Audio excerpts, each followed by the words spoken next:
A rattling rustle of loose snare rolls, discordant guitars screeching, a brooding power chord rising, and then an eruption of sloppy chugging riffs. It sends this classic record straight into uncomfortable territory as moments later the grip loosens with the hi-hat wafting over the silence between meaty slabs of chunky guitar funk. Enter the raspy scowl of Ollie Sykes' diverse and ugly screams, and you have the perfect recipe for music to split a crowd in the context of both mosh pits and musical snobbery. Fortunately, I landed on the side of being able to enjoy this controversial band's gritty sound.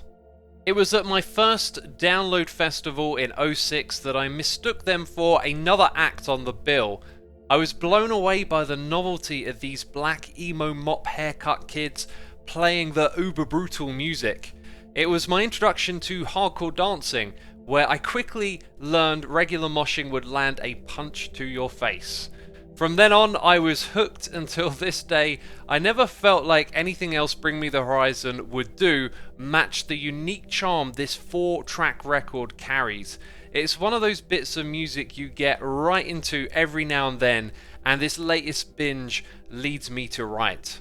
This is what The Edge of Your Seat was made for, is a youthful riot of angsty rebellion and aimless attitude fit to cut a divide in the metal scene.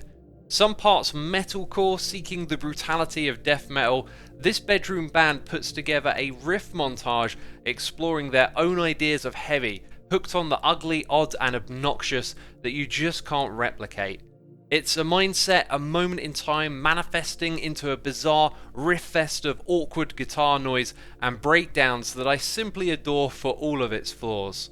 Its grey, scrappy aesthetic and trying performance may be sloppy and loose, but just hangs in there enough to land its ideas and rhythms right on the nose.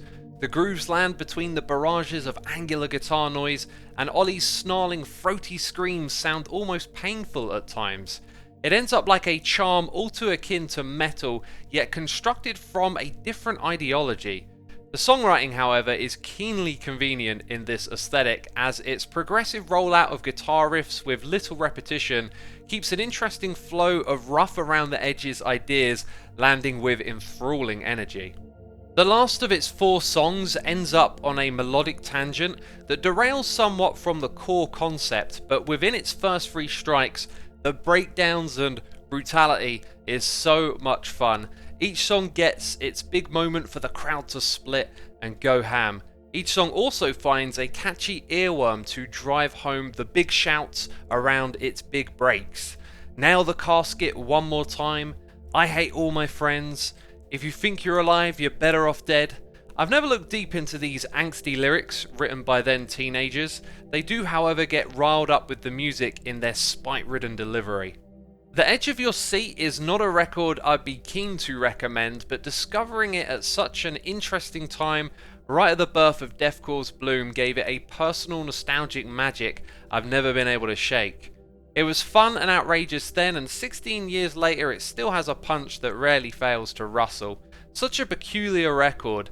No other band I'm aware of, or even Bring Me the Horizon themselves on their debut album, managed to capture the spirit to be heard here. It's an oddity, but I absolutely love it.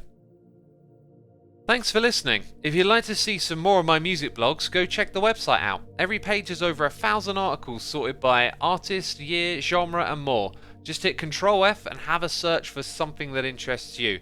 You can find a link to the blog in the description box down below, where you'll also find links to my other YouTube channels. Check them out if you are curious.